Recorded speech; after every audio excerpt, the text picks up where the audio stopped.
సూర్యాపేట జిల్లా కేంద్రంలో ఊరముత్యాలమ్మ బోనాల పండుగ ఘనంగా నిర్వహిస్తున్నారు. మనము ముత్యాలమ్మ గుడి వద్ద ఉన్నాము. చిన్నలు పెద్దలు భక్తులు చాలా మంది కూడా క్యూ కట్టారు. చూస్తున్నాం, ఎక్కడ చూసినా కూడా ఉష్కబోషంతా కూడా జనం కనిపిస్తున్నారు. ఉష్కబోషంత జనం కూడా లేరు. మొత్తం మనం చూస్తే సూర్యాపేట జిల్లా కేంద్రంలో అసలు బోనాల పండుగ అంటేనే చాలా ఆనందంగా ఉంటారు. మన దగ్గర పెదగట్టు మాజీ చైర్మన్ ఉన్నారు, వారు మాట్లాడుతున్నాం. అన్నా చెప్పండి, ఇలా ఊరముత్యాలమ్మ పండుగ అసలు పండుగ ఎందుకు చేస్తారు? అందరికీ నమస్కారం. మొట్టమొదట సూర్యాపేట పట్టణ ప్రజలకు, పరిసర ప్రాంత ప్రజలకు ఈ బోనాల శుభాకాంక్షలు.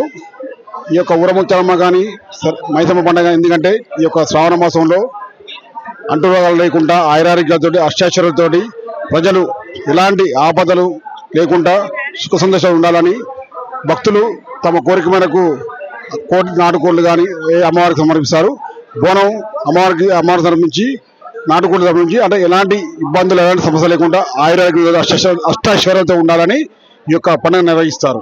ఏర్పాట్లు ఏదైనా చేశారు, చాలా మంచిగా చేశారు.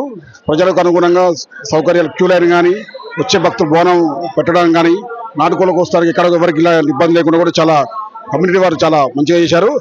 అందరూ ఈ యొక్క పండుగని ఆహ్లాదకరంగా ఎవరికి ఎలాంటి ఇబ్బంది లేకుండా సూర్యాపేట పట్టణ ప్రజలు సుఖ సంతోషంతో ఉండాలని కోరుకుంటున్నాను. అంటే ఈ గుడి కొన్ని ఏళ్ల క్రితం నిర్మించారు.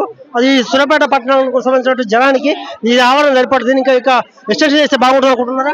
అంటే చేస్తే బాగానే ఉంటుంది కానీ దీన్ని తరలింపు అనేది అది అంటే చుట్టుపక్కల కొంచెం స్థల సేకరణ చేసి చేయొచ్చు. కానీ ఇది ఒకప్పుడు ఇది కట్టినప్పుడు ఇల్లు లేవు కాబట్టి కొంచెం చేస్తే బాగుంటుంది. స్థల సేకరణ చేసి కొంచెం వెడల్పు విశాలంగా చేస్తే బాగుంటుందని నా అభిప్రాయం.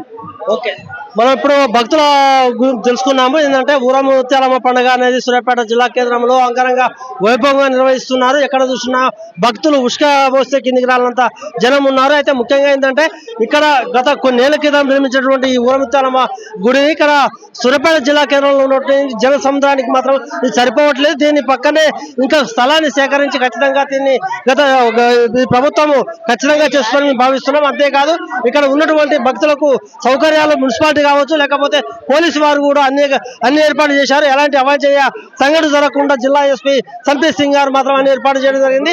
అదేవిధంగా సూర్యాపేట మున్సిపాలిటీ వారు కూడా తాగునీటి కావచ్చు, లేకపోతే బ్లీచింగ్ పౌడర్ కూడా ఎప్పటికప్పుడు చల్లుతున్నారు. ఎలాంటి అంటువ్యాధులు సోకకుండా కూడా వాళ్ళు సహకారంగా నిర్వహిస్తున్నారు.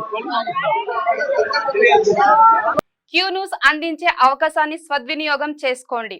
సమస్య ఎక్కడున్నా నేనున్నానంటూ ధైర్యంగా ప్రశ్నిస్తూ రాజకీయాల పట్ల అవగాహన కలిగిన అనుభవం గల రంగారెడ్డి హైదరాబాద్ రిపోర్టర్లు కావాలను సంప్రదించవలసిన నెంబర్లు 8688926084.